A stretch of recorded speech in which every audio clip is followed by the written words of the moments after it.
नमस्कार, मैं पंकज प्रसून।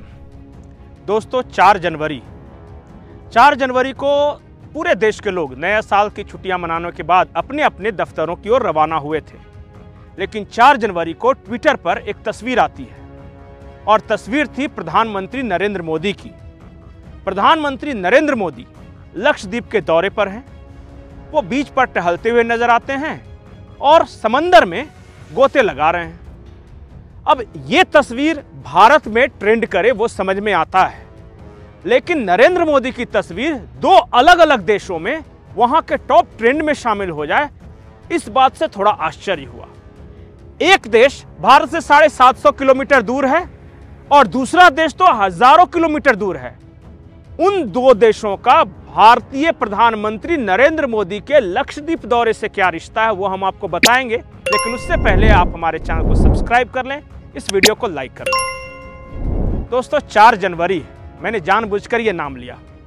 4 जनवरी लक्षद्वीप में प्रधानमंत्री नरेंद्र मोदी बीच पे टहल रहे हैं और 4 जनवरी को ही ठीक उसी वक्त इटली की प्रधानमंत्री जॉर्जिया मेलोनी इटली के एक बीच पर टहल रही है और उसने अपने ट्विटर अकाउंट पे लिखा, पता नहीं क्यों आजकल बीच से मुझे प्यार हो गया है। अब ये दोनों तस्वीरें इटली के सोशल मीडिया पे टॉप ट्रेंड में हैं। कई लोग तो भारतीय यूजर्स भी लिख रहे हैं कि ये बीच बीच की बात है। अब इसका मतलब क्या है ये मुझे समझ में नहीं आ रहा है, पर वो दोनों तस्वीरें एक साथ ट्रेंड कर रही है। लेकिन एक और गहरा और गंभीर मुद्दा है। जब प्रधानमंत्री लक्षद्वीप के दौरे पर गए और उन्होंने ये कहा कि लक्षद्वीप में टूरिज्म की अपार संभावनाएं हैं, भारतीय पर्यटकों को लक्षद्वीप पर ध्यान देना चाहिए, तो 754 किलोमीटर दूर है एक देश मालदीव और वहां के सोशल मीडिया पर प्रधानमंत्री नरेंद्र मोदी की तस्वीरें टॉप ट्रेंड करने लगी और वहां के ट्विटर यूजर्स लिखने लगे कि मालदीव तो गया। अगर प्रधानमंत्री नरेंद्र मोदी अपने देश में लक्षद्वीप में घूम रहे हैं तो मालदीव क्यों परेशान है? और वो क्यों परेशान है मैं आपको बताता हूं। भारत में छुट्टियां मनाने का सबसे पसंदीदा विदेशी लोकेशंस में से एक है मालदीव। मालदीव छोटा सा देश है, 5 लाख के आसपास आबादी है और जो मालदीव सरकार के पर्यटन विभाग के आंकड़े हैं उसके अनुसार 2022 में 2,41,000 भारतीय पर्यटक मालदीव में गए और 2023 में 2,09,000, यानी 2022 से 2023 में 30,000 कम भारतीय पर्यटक मालदीव गए हैं। और यही लक्षद्वीप का बेनिफिट है। लक्षद्वीप में 2022 के मुकाबले 2023 में 30 से 35,000 ज्यादा पर्यटक घूमने गए हैं, भारतीय पर्यटक। मालदीव की पूरी अर्थव्यवस्था पर्यटन पर आधारित है और उसमें भारतीय पर्यटकों का योगदान 30% है। अब हुआ क्या मालदीव में, आप समझ लीजिए।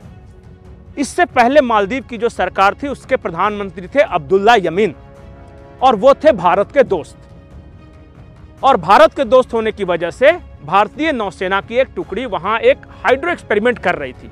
समझौता हुआ था नरेंद्र मोदी और अब्दुल्ला यमीन में। अब चुनाव हुआ और मोहम्मद मोइजी अब वो जीत कर आ गए हैं, वो प्रधानमंत्री बन गए हैं मालदीव के। और मोहम्मद मोइजी की दोस्ती है चीन के साथ। मोहम्मद मोइजी कट्टरपंथी हैं, मालदीव की भी अधिकतर जनसंख्या मुस्लिम है और वो मुसलमान, इस्लामिक और चीन की दोस्ती नरेंद्र मोदी के साथ कैसे हो सकती है? तो नरेंद्र मोदी से खफा है। उन्होंने हाल ही में एक चिट्ठी लिखी 1 महीने पहले नरेंद्र मोदी को कि आप अपने जो नौसेना की जो टुकड़ियां हैं उसे अपने देश वापस ले जाएं, हमें इसकी कोई जरूरत नहीं। मोहम्मद यजीदी अपना पहला दौरा चीन का करने वाले हैं। तो नरेंद्र मोदी जी ने सोचा कि ठीक है, कमाओगे हमसे, खाओगे हमसे और गुण गाओगे चीन का, ये नहीं होने दूंगा। तो उन्होंने डेस्टिनेशन बनाया लक्षद्वीप, सबसे नजदीक मालदीव के। मालदीव से कम खूबसूरत नहीं, मालदीव महंगा है, वहां जाने के लिए वीजा पासपोर्ट लगता है। लक्षद्वीप भारत में है, आप सस्ते में जा सकते हैं। मालदीव से बेहतर लोकेशन है, ज्यादा शांति है। मालदीव क्राउडेड है, लक्षद्वीप शांत है। मालदीव के समंदर गंदे हो रहे हैं, लक्षद्वीप के समंदर कोरल रीफ्स साफ सुथरे हैं। प्रधानमंत्री नरेंद्र मोदी की एक तस्वीर लक्षद्वीप के पर्यटन को किस हद तक बढ़ावा दे सकती है, कई उदाहरण देकर समझाए गए हैं मालदीव के अखबारों में, एडिटोरियल्स में। उन्होंने, मालदीव के जो अखबार हैं, वहाँ की सरकार से ये कह रहे हैं कि मोदी ने कुछ किया नहीं, सिर्फ लक्षद्वीप के समंदर में एक डुबकी लगा ली और आपकी अर्थव्यवस्था आधी रह जाएगी। सावधान कर रहे हैं। तो जरूरी नहीं कि जो आपसे खफा हो उससे डांट कर ही बात किया जाए, इशारों में भी बहुत कुछ किया जा सकता है। नरेंद्र मोदी का लक्षद्वीप का दौरा मालदीव के लिए इशारा है कि आप कई तरह से हम पर डिपेंड हो, आप अपनी रक्षा के जरूरतों के लिए हम पर डिपेंड हो, आप अपने इंफ्रास्ट्रक्चर जरूरतों के लिए हम पे डिपेंड हो, आपकी पूरी की पूरी टूरिज्म इंडस्ट्री भारतीय पर्यटकों के ऊपर डिपेंड है। इसलिए चाइना को मत देखो, जगह पे आ जाओ। नहीं सुधरे तो अब्दुल्ला यमीन अभी भी हैं वहाँ। पर्यटन गिरेगा, अर्थव्यवस्था गिरेगी, परेशानी होगी। चुनाव के बाद क्या होगा आप समझना, क्योंकि वहाँ चुनाव 5 साल में नहीं होते, 3 साल में ही हो जाते हैं। नमस्कार।